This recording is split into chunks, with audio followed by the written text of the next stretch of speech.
네, 안녕하세요. 하루 한 번 삶에 대한 끄적임. 오늘은 400일째 되는 아침입니다.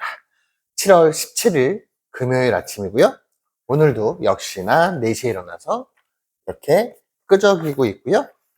오늘도 이 까미, 알베르 까미의 안과 것, 결혼, 이 책을 읽으면서 느끼는 점들을 필사하거나 끄적이고 있습니다. 그래서 오늘 이 책을 읽으면서 천천히 읽으려고 했어요.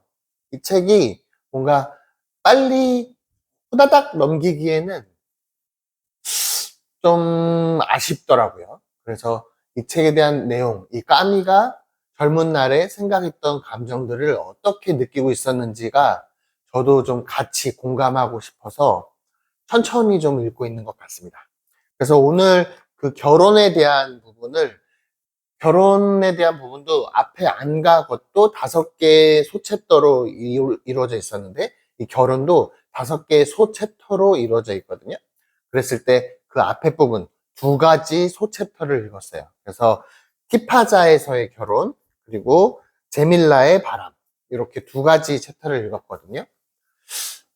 내용을 소개하기보다는, 왜냐하면 이 내용이라는 것이 앞에 부분 어떤 소설이나 이미지화된 것, 이방인이나 패스트에서 나왔던 내용과, 그리고 반항하는 인간, 뭐 시지프시나 이런 것들에서 나왔던 내용과 크게 다르지가 않거든요. 그래서 조금 반복되는 내용이 있기 때문에 지금 이 책을 읽으면서는 저는 어쩌면 조금 더 깊게 까미를 이해하고 싶다라는 생각에 계속 그냥 천천히 다시 한번 곱씹으면서 계속 반복하는 것 같습니다. 한 권의 책을 100번 읽는 게 100번, 한 권의 책을 100번 읽는 게 100권의 책을 한 번 읽는 것보다 낫다라고 하잖아요. 그래서 똑같은 책을 100번을 바라보면서 좀 깊이를 조금 더해갈 수 있도록 조금 더 계속 깊게 사유하려고 노력하면서 책을 읽고 있습니다. 그럴 때 확실하게 느껴진 게 좀 있어요. 이 까미가 이게 22살, 23살, 24살 막 이럴 때 각 지역들, 도시들을 여행하면서 에세이식으로 적은 것들을 나중에 정리한 내용이거든요. 20대 초반의 젊은이가 이러한 생각들을 하고 있다는 게 조금 깜짝 놀라기도 하고 좀 부러웠던 것 같기도 합니다. 옛날에 뭐 하이젠베르크나 뭐 이런 사람들도 약간 천재성을 띈 사람들은 젊어서부터 약간 그런 부분이 있는 것 같아요. 제가 20대 초반에는 술 먹고 맨날 노는 것밖에 몰랐는데 어떻게 하면 돈을 벌 수 있을까? 어떻게 하면 꾸준하게 돈을 벌어서 먹고 사는데 문제가 없을까? 어디에 취업을 할까? 막 이런 고민들만 했던 것 같은 저의 20대가 생각이 나는데, 그러한 과정이 저는 뭐 한 30대까지도 갔었죠. 그래서 이 까미처럼 정말로 삶을 바라보는 것이 어떻게, 왜 내가 존재하고 왜 살아가는지에 대한 고민을 저는 정말 깊게 시작한 거는 40대, 30대 후반, 40대가 들어서야 하게 된 것 같은데, 이 까미는 20대 초반에 정말로 깊게 생각들을 많이 한 것 같아요. 그래서 오늘 그 사유한 것들에 대한 어떤 내용들을 소개는 하는데, 정말로 저한테 강하게 왔던 건, 까미도 명상을 좋아했던 것 같습니다. 호흡을 통해서 자연과 하나가 되는 경험을 하거든요.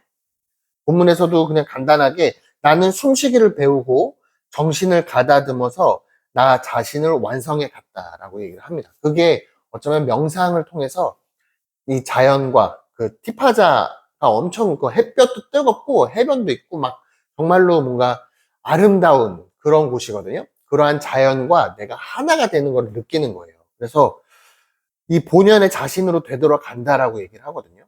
그러면서 땅 위에 살아 이 사물들을 본 이는 행복하여라 라는 내용이 본문에 있어요. 우리가 살면서 이 모든 주변의 것들을 실제로 볼 수 있는 것이, 정말로 그렇게 볼 수 있다면 행복한 감정을 느낄 수 있다라고 까미가 얘기를 해주는 것 같습니다. 그래서 세상이 정말 변화하고 있고 침묵하고 있는 이 세상, 여기서는 나를 온통 사로잡는 것은 자연과 바다의 저 엄청난 방종이다. 정말 이런 표현들이 너무나 좋은 것 같아요. 폐허와 봄의 이 결혼 속에서 페어는 다시금 돌들이 되어 인간의 손길이 가했던 저 반드러움을 잃어버리고 자연의 품으로 되돌아왔다. 많은 지식을 쌓은 후에 신에게로 귀의하게 된 저 사람들처럼 기나긴 세월을 이 페어를 그의 어머니 집으로 돌아오게 한다. 이 변화하는 세상에 대해서 언급하는 것 같으세요. 세상이라는 거는 영원하죠. 영원한 존재인 거죠. 사실은 뭐 빅뱅에서 시작됐다라고 하지만 빅뱅 이전은 우리가 또 모르는 거기 때문에 최초의 시작이라는 거는 사실은 우리가 모르기 때문에 믿음으로써 풀어가고 있잖아요. 그래서 요즘은 과학적으로는 무슨 다중우주가 됐든 M이론 끄린놀이 나오는 거죠. 그것도 옛날에 소개를 하긴 했었는데 어쨌든 인간의 이성적인 한계, 칸트가 얘기하는 오류추리 이율배반에 의해서 최초의 시작 이전을 상상할 수는 없죠. 아무리 상상해도 결과를 얻을 수가 없죠. 그런 것처럼 어떤 우리가 모른다라고 가정하게 되면 그냥 영원한 존재다라고 생각할 수 있을 것 같아요. 계속 변화하는 세상. 그런 것들을 뭔가 이 까미도 생각을 했었던 것 같고 그러면서 그 영원한 세상과 내가 하나가 되는 것을 경험하는 거죠.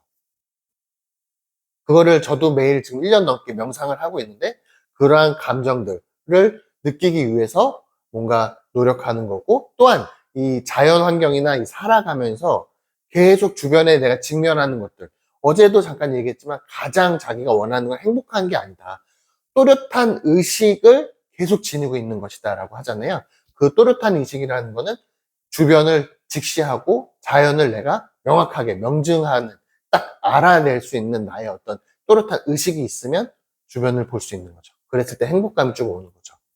이러한 것들을 까미도 어쩌면 이렇게 어린 나이에 저는 이제 이제 40대 후반이 돼서야 조금 이제 이런 것들을 인식하게 된 것 같은데 그런 거에 대한 중요성을 인식하고 뭔가 더 잘 살기 위해서 고민하게 되는 것 같은데 이 까미는 20대 초반에 이런 것들을 생각할 수 있었다는 게 정말 대단한 것 같아요. 그러면서 이 제밀라의 바람의 챕터에서도 소개를 하는데 여기는 약간 되게 황폐화되어 있고 그 티파자랑은 좀 다르게 바람이 너무 세게 불어가지고 서 있기도 힘든 그런 상황이었던 거예요. 그랬을 때 자연, 그런 척박하고 어떤 황량한 그러한 자연 속에서 바람이 막 몰아치고 있을 때 숨쉬기도 힘들고 막 서 있기도 힘든 상황에서도 그 자연과 어떤 하나가 되는 거를 경험을 하는 거죠. 그래서 결혼이라고 표현을 하는 거예요. 자연과 내가 결혼하는 것. 이러한 감정들이 조금 되게 새로웠습니다. 되게 부러웠습니다. 그리고 이 까미는 이 제밀라에서 죽음에 대해서 이 되게 척박한 이 환경을 보면서 죽음이라는 거를 계속 고민하게 되는 거예요. 이 영원한 세상에서 내가 영원한 존재라는 것도 의식을 하지만 결국에는 죽음 이후는 닫힌 문이다라고 표현을 하거든요. 자기는 좋아하지 않는다. 죽은 다음에는 또 다른 삶이 온다고 믿는 것이 내게는 즐겁지 않다. 내게 죽음이란 그냥 닫혀버린 문일 뿐이다. 죽음이란 그저 내딛어야 할 한 발짝이 아니라 끔찍하고 추악한 모험이라고 말하고 싶다. 그래서 이 살아있는 동안에 이 존재하는 동안에 현존하는 이 순간에 온전히 자신이 되는 것. 그 밖에 나머지는 이제 더 이상 나와 상관이 없다. 라고 얘기하면서, 아, 당신은 강한 사람이니 솔직하게 말하겠소. 당신은 이제 곧 죽게 됩니다. 라고 얘기를 합니다. 좀 여러 가지가 생각이 돼요. 누구나 다 죽죠. 뭐, 노아의 종말 책도 있지만, 뭐, 지금으로서는 누구나 다 죽는다라고 당연한 거죠. 그게 평등한 거고 똑같은 존재인 거죠. 하찮은 존재인 거고 정말 미미한 존재인 거를 우리 이 우주의 역사 속에서 지금 우리가 살아가는 이 우주는 138억 년이라고 하니까 그 138억 년이라는 기간에 정말로 마지막 1초, 마지막 1분, 막 이 1분이 500년이었나? 예전에 계산해 보니까 마지막 1분 동안의 무슨 과학의 발전에 의해서 지금 우리는 인류를 이렇게 만들어내고 있는데 이 삶에서 정말로 이 순간적인 삶을 살아가는 이 미미한 존재들이 우주의 어떤 주인인 것처럼 모든 걸 다 알고 싶어 하고 정말로 어쩌면 이성적인 한계를 이제서는 알아가고 있지만 그런 거를 바라봤을 때 정말 우리는 미미한 존재라는 거를 깨달을 수 있게 되는 거죠.